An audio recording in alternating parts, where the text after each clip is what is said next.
All right, I'm good, Jen. Okay, hi and welcome everybody. I'll pop out my participants too.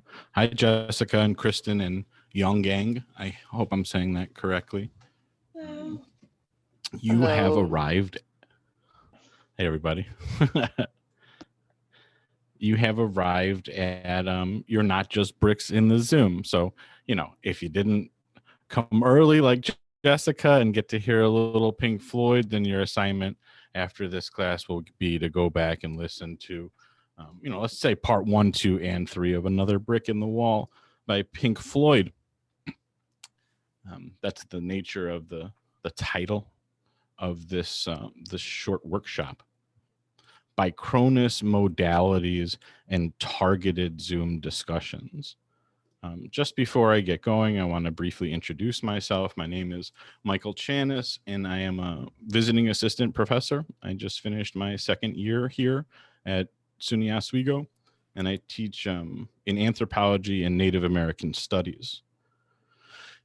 I know that a lot of these sections have been talked about synchronous modalities and hybrid modalities and asynchronous modalities. So I just wanted to slow down a little bit and talk about what Bichronous means, or at least what it meant to me and my students over the last 12 months or so. And so what that means is I delivered all of the content, let's say, for this class asynchronously. So I would cut weekly videos, somewhere between 2 and 5 videos, somewhere between a half an hour to an hour for the week. And I would supplement that with YouTube videos and other documentaries. And obviously the students had their weekly assigned readings. So the way I described it to them was sort of like Matryoshka dolls, that if you started with the readings, right? And maybe the readings didn't make so much sense to you, but maybe my Panopta lectures, that they would help you with these concepts. But if the Panopta lectures didn't help you so much, maybe the supplemental videos, the interviews, the documentaries, the cartoons, and the music that I posted to the Blackboard site would help them through what is rather difficult material. One last brief thing I want to mention, because hopefully these techniques will be relevant for your classes, is that in the fall, my sections were 34 students, 30 students. I had a 100-person student. I have a 100-person class every semester, but the way I approached that 100-person class was to break it up in this Bichronous modality, and I would meet half the section on Tuesday, half the section on Thursday, and then that's how we would have their discussions. I would further break up that group of 49 into 3 groups. I would take 20, and then my 2 TAs would take 15 or 16 apiece. Now, the goal of all this is to have the students be able to tackle the material at their own speed, right? All the material for the week would be posted on Friday. They would have a week to get to it. We would have our discussion on either Tuesday or Thursday. And then they would have an assignment due every Thursday night at 11:59 p.m. And then Friday, the next week's worth of material was posted. But the Zoom space was allocated for discussion, not for lecture, not for group work either, which I know a lot of my colleagues were making use of. So their assignment was literally to come and have something to say. But not everybody does that. So then what do you do? How do you target discussions to bring everyone's mind together as one? To have them comment, discuss, critique, question, analyze. And so these are my repeat offenders. And I wanted to say that too, just because it gets easier the more and more repeat offenders. I shouldn't call them repeat offenders, Dean Croyle. Repeat students, right? Students who sign up for multiple sections. And so because I'm a relatively new faculty member and started at 0, well, in the fall, ANT 375 had 10 repeat students. In the fall, NAS 350 had 5 repeat students. But then by this spring, NAS 340 had 16 repeat students out of 22 students. And ANT 301 had 12 repeat students out of 26. This just allowed me to take more risks, right? Because I had a core group of students who already knew what I was expecting from them and that they could exemplify that behavior for the rest of the group. So I was able to expand in my sort of discussions, especially the targeted Zoom targeted check-ins, which I'll discuss in a moment. I want to get going, but I just want to briefly mention too that I don't know what your biggest hurdle was this semester. I know you all had many, but my biggest hurdle was I deal with very difficult material, material that I'm very dedicated to. And it took me a long time to realize that passion in academia was a backhanded compliment. But every time I see it on student evaluations, I think it's amazing, right? So I'm proud of my passion that I have for my work because I deal with very controversial and potentially triggering topics. Conquest and colonization, race and religious freedom, genocide and gendercide, specifically violence against women in the NAS 340 class this semester. So like in my mind, I had this block that, well, my material is so special.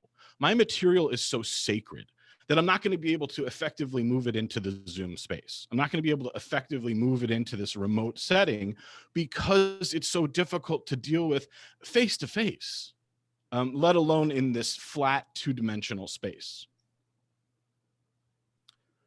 What helped me realize, what helped me get over this block was realizing that this year was really about the students, not about me and not about my material. I still had that passion for the material, right? But that Blackboard, Zoom, Panopto, YouTube, and student assessment feedback, like they really did provide us enough avenues to read, write, and think.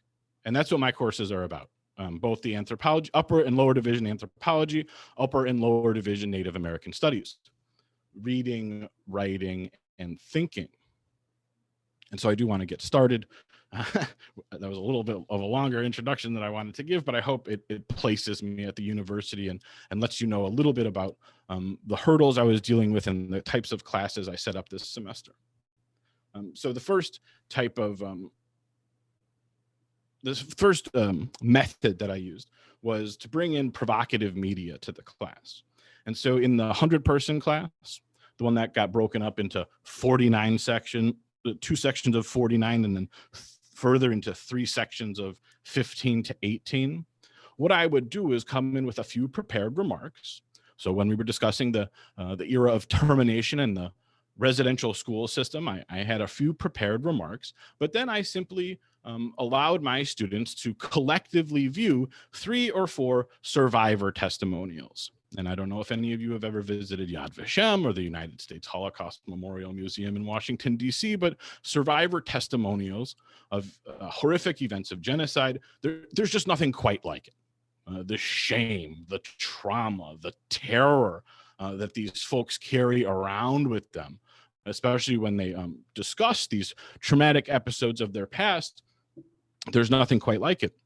I like for instance, in Lanigan, just blasting Louise Longclaws and Wanbi Wakita and Louise Hall on one of those big, giant theater screens. It makes the students feel very small. Like this person is, whatever they're saying is important. They're this giant head, and they're very powerful films.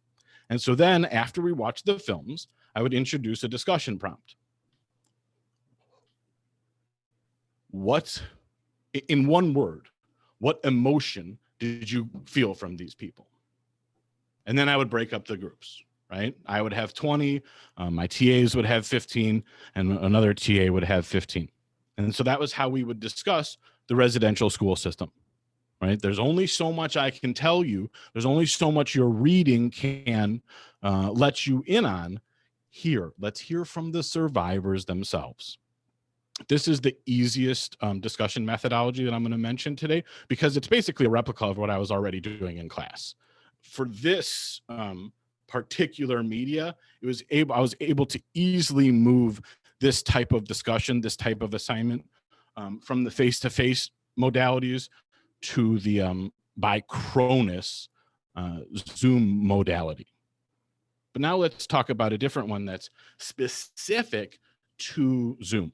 And I don't know about y'all, but for me, the best part about Zoom was the chat, like what my students would say when they would go off. And I would oftentimes find myself having to go back to the chat in order to reread what I had missed, because I missed a lot. Even though I thought I was keeping up on the chat, I really did miss a lot.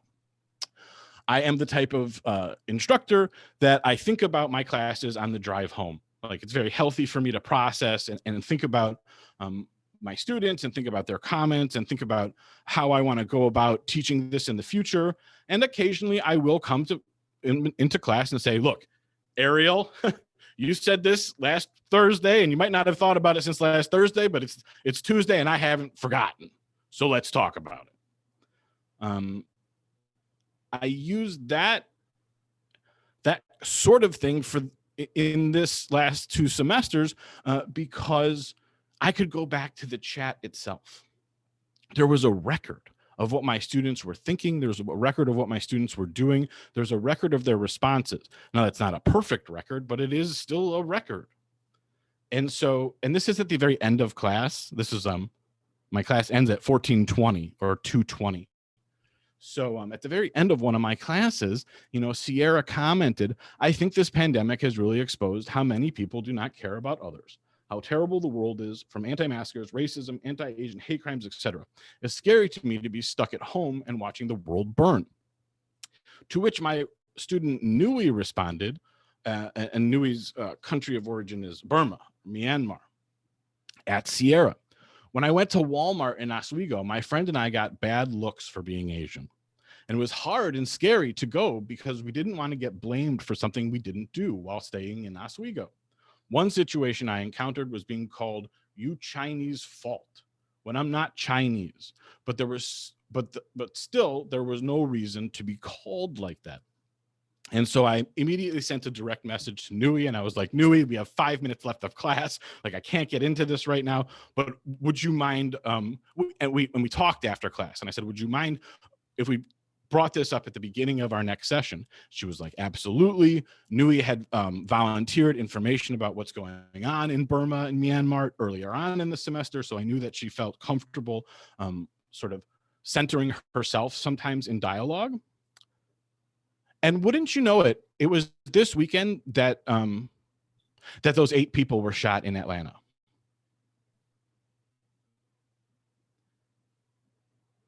And so the next week I came into class and I said, look at what your colleagues are saying. Look at what y'all experiences are. We don't have to go to Atlanta. We don't have to go to California to talk about white supremacy or anti-Asian hate crimes. Like, here is your colleague saying, I'm getting weird looks at us at Walmart. And then that weekend, this senseless act of hatred and violence against folks.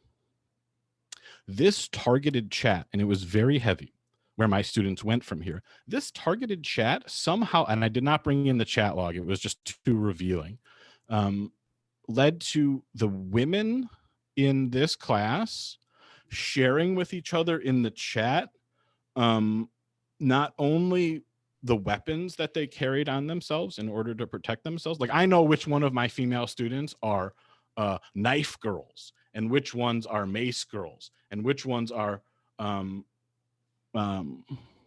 Taekwondo experts. Because the Taekwondo expert said, I don't carry a weapon, but if any of y'all need self-defense training, please come to me. This is the type of things that were happening in chat, and this is the type of relationships that our students were forming around trauma. And I was just trying to get a hold of it and bringing that, or trying to harness that energy and bring it into our once per week discussion groups. This one's pretty easy. Rick Santorum has since been fired since this conversation. But when he said these things about Native American people about 5 weeks ago, and the exact quote is, "We birthed a nation from nothing." I mean, there was nothing here. I mean, yes, we have Native Americans, but candidly, there isn't much Native American culture in American culture. It was born of the people who came here, pursuing religious liberties to practice their faith. And I brought in Anton Troyer, who my students read, and Nick Estes. Anton Troyer is an Ojibwe scholar, and Nick Estes is an Oceti Sakowin scholar, who my students read in class. And so provocative media is one thing. Targeted, revisiting former chat is another thing. But at least I find when I'm engaging the most is when I can bring in something from popular culture, when I can bring in something from the Twitterverse, when I can bring in something from the ether. Maybe some of you have heard about the 215 dead indigenous children that have recently been found by sort of geothermal techniques in underneath a residential school in Canada, right?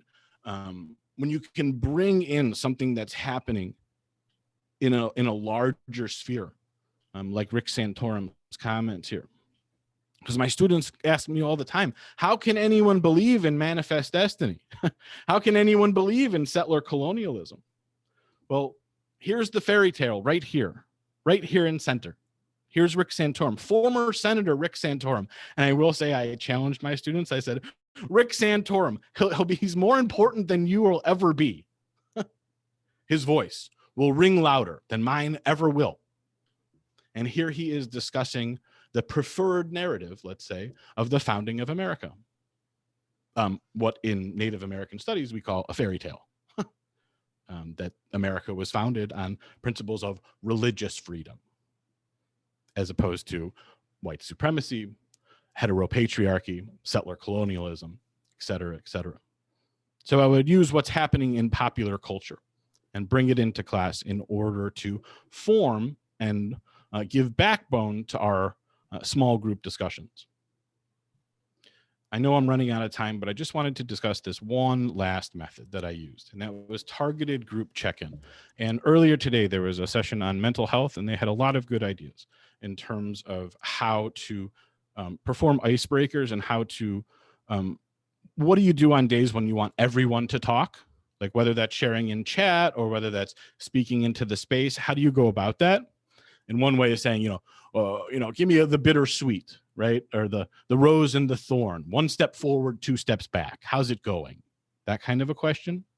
But I took more risks this semester, certainly, with targeted discussions that were, I went around the space and called on everyone, but they were specifically in reference to the book that we were reading. And that's this text by Tom Porter and Grandma Said.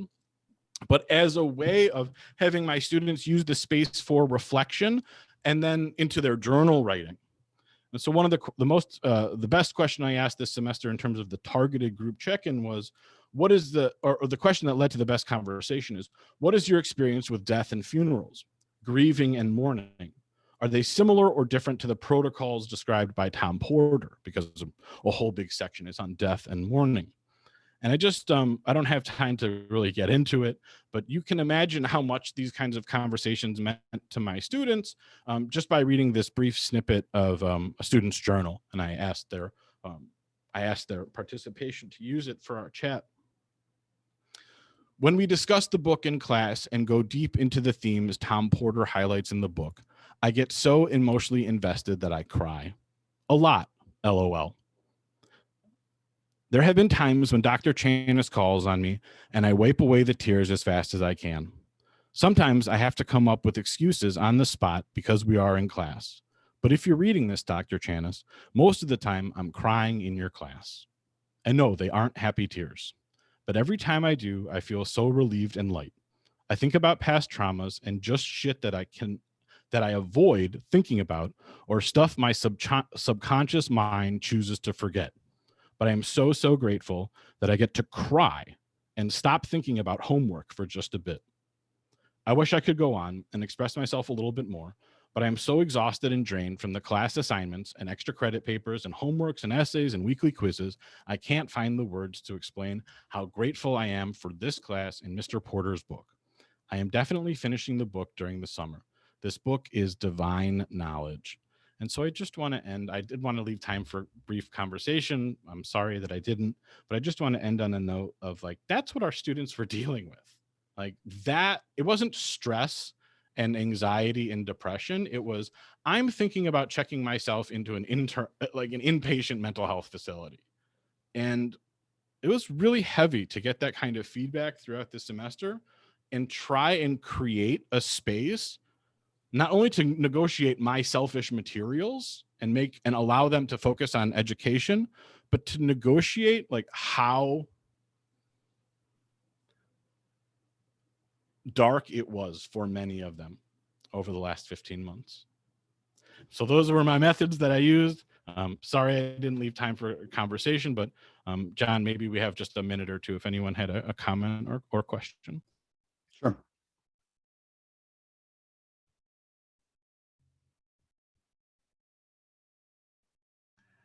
I had a quick question. I'm Carol Willard from the Curriculum Instruction Department. I was wondering if those ideas or those thoughts that the students share in chat are sent privately to you, or if they're sent to everybody in the class.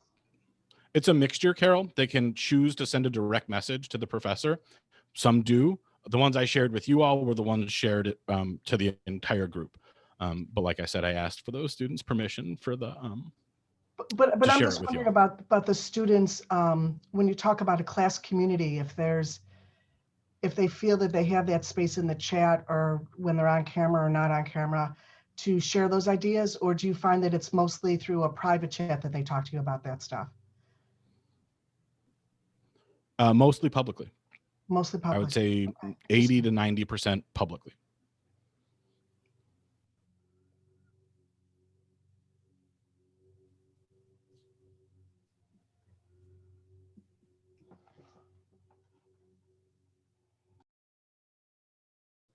Thanks, Kristen, for sure. Yeah, I mean, it was we were all scared of something different. I was scared of lecturing in the Zoom space. That was what I didn't, and it was different talking to myself and into the camera, but that was how I chose to set up the courses. Well, by pre-recording the lectures, I mean, when you lecture in a Zoom space, it's very easy to get sucked in to more and more lecture, and squishing up the time for everything else. I think pre-recording your lecture was a stroke of genius. You probably didn't realize how much it would pay off. I would just like call it breathing. Like I would just let it, if the ideas had to breathe and they had to breathe and like whatever that was, chat, comment, however much, then that was their whatever 80 minutes of the week that we just breathe together. Mm-hmm. One of the things they do in psychotherapy training is try and get beginning therapists to stop talking so much and stop. And like, if you're doing good work, then you have to take time to process, and beginning therapists usually don't. That's the part that they leave out. They're like, that's really hard. And the same thing happens in class, right? You have to take time to process, and it's so easy to let the stuff that feels like teaching, like, take up all the time when the processing part is actually some of the most important teaching. Yeah, and I know we all say it, but then this semester was just, these last 2 semesters were just, they just needed us. Sometimes even if that processing time is just like, okay, what did you get? What did you not get? But, you know, some comprehension checks, a little check-in with the peer, all of that is processing time that's appropriate for all kinds of different classes. And even that, you know, sometimes it's easy to leave it out, even though it's the most important part sometimes. Yeah, and I just left the Zoom, all that. I just left for the Zoom space.